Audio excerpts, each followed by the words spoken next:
کی کہ آپ لوگ بے شرم رنگ کو بھول جاؤ گے. جی ہاں دوستو، ایک آڈیو لیک ہوئی تھی کچھ دن پہلے جو ہمیں آج ملی ہے. آڈیو تو دوستو کنفرم سمجھ میں نہیں آ رہا کہ باتیں کیا ہو رہی ہے، لیکن بس وہی باتیں ہو رہی ہے دوستو، ٹپا ٹپ والی.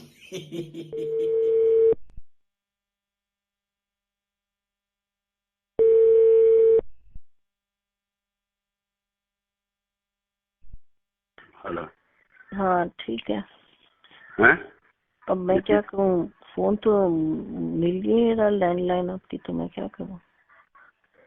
کیا کرو؟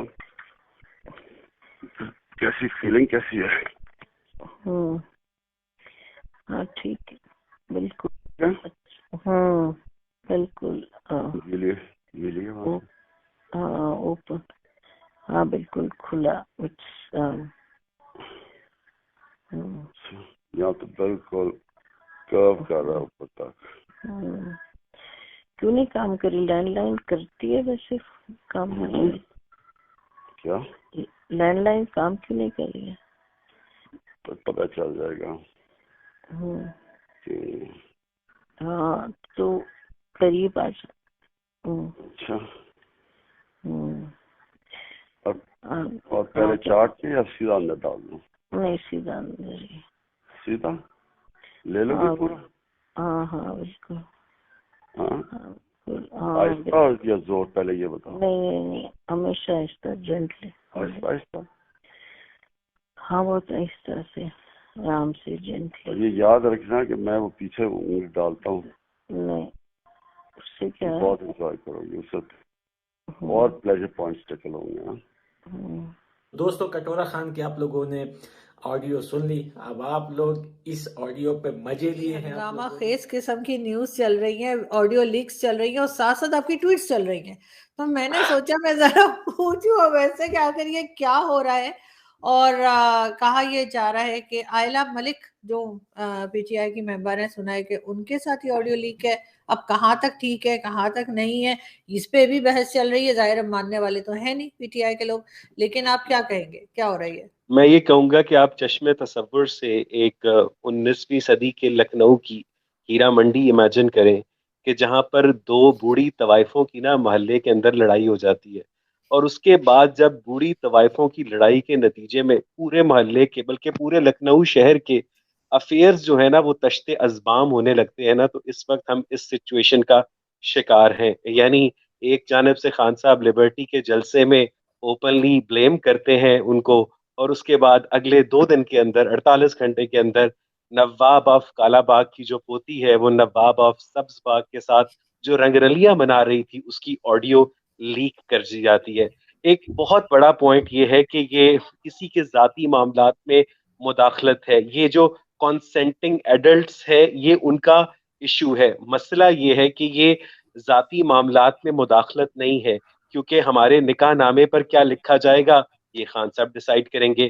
ہمارے بچے اسکولوں میں کیا پڑھیں گے یہ خان صاحب ڈیسائیڈ کریں گے. ہم سنیما میں کیا دیکھیں گے یہ خان صاحب ڈیسائیڈ کریں گے.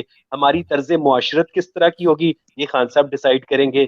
لیکن اس چنچل بوڑھے کا جو ہر معاملہ ہے وہ نجی معاملہ ہے. ایسا نہیں ہو سکتا ہے. مونیکا لیونسکی اور بل کلنٹن کے کیس میں یہ ثابت کیا گیا تھا کہ جو حکمران ہوتے ہیں ان کا کوئی بھی معاملہ ذاتی معاملہ نہیں ہوتا ہے. کیونکہ اگر عائلہ ملک جو ہے وہ خان صاحب کے ساتھ جنسی تعلقات قائم کر کے خوشاب میں کوئی ٹھیکہ لیتی ہے تو جو ایماندار ٹھیکیدار ہے ان کی ایکسپلوئٹیشن ہوئی نا. اس وجہ سے یہ ہم سب کے لیے ایک پوائنٹ آف کنسرن ہونا چاہیے. آرزو کہ یہ بندہ ایک جانب ریاست مدینہ کے دعوے کرتا ہے، ایک جانب یہ بشرا بیگم کی بیٹی کی شادی میں شرکت کے لیے جب مدینہ منورہ کے ایئرپورٹ پر لینڈ کرتا ہے تو ننگے پاؤں لینڈ کرتا ہے. ایسا بڑا ڈرامے باز ہے یہ، ہاتھ میں تسبیح نہیں چھوڑتا، نماز پڑھتے ہوئے تصویریں اپلوڈ کرواتا ہے. ایک دن تو عید کی نماز کی جو تصویر اپلوڈ کی گئی تو اس میں گھڑی میں 4:30 بج رہے تھے. پتہ نہیں 4:30 بجے کون سی عید کی نماز ہوتی ہے. تو یہ لوگوں کو بے وقوف بناتے ہیں، لوگوں کو بے وقوف بناتے ہیں. جب پیچھے سے ان کو کہا جاتا ہے خان صاحب تھوڑا سا اسلامی ٹچ دے دے، مجھے شرم آتی ہے، مجھے گھن آتی ہے اس بندے جس کا نام عمران خان ہے. آرزو مگر اب ہوگا کیا، کیونکہ یہ تو ہمیشہ سے یہی کہتے آئے ہیں. ریلیجن کو بہت زیادہ ویسے ہر ہمارے پولیٹیشین نے استعمال کیا، لیکن جتنا عمران خان نے کیا ہے شاید ہی کسی نے کیا ہوگا. تو آپ کے خیال سے کسی کو کوئی فرق پڑے گا جو ان کے فالوورز ہیں, جو ان کے سپورٹرز ہیں, کیا وہ مانیں گے اس بات کو؟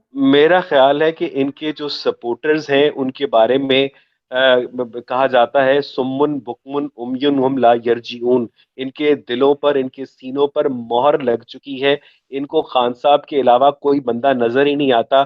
کچھ لوگ کہتے ہیں, کچھ خان صاحب کے سپورٹرز کہتے ہیں کہ یہ خان صاحب کا نجی معاملہ ہے, اور اس کا مطلب یہ ہے کہ وہ اس کو درست تسلیم کر رہے ہیں. اور کچھ خان صاحب کے سپورٹرز کہتے ہیں کہ یہ فیک ہے.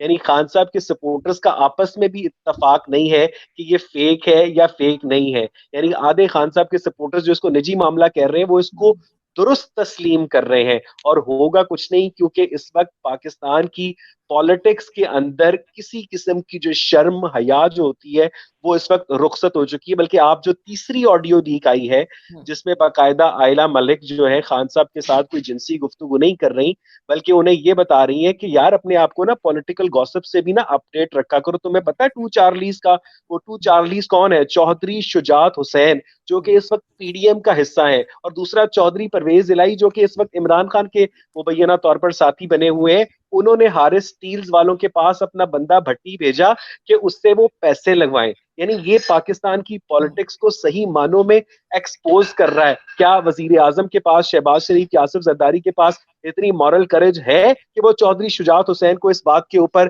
کورٹ آف لا کے اندر لے کر آئیں کہ آپ کس طرح سے ہارس اسٹیل والوں کے ساتھ آپ ان کے ساتھ ایکسٹریکشن کر سکتے ہیں؟ بالکل نہیں ہے, کیونکہ ہر ایک کے اپنے اپنے پولیٹیکل مفادات ہیں. اور اس بات سے یہ بات ثابت ہو جانی چاہیے کہ آرزو کاظمی اور اویس اقبال کا تعلق نہ پی ٹی آئی سے ہے, نہ نون لیگ سے ہے, نہ پیپلز پارٹی سے ہے. ہمارا تعلق صرف اور صرف ہمارے ضمیر سے ہے, ہماری عوام سے ہے. آرزو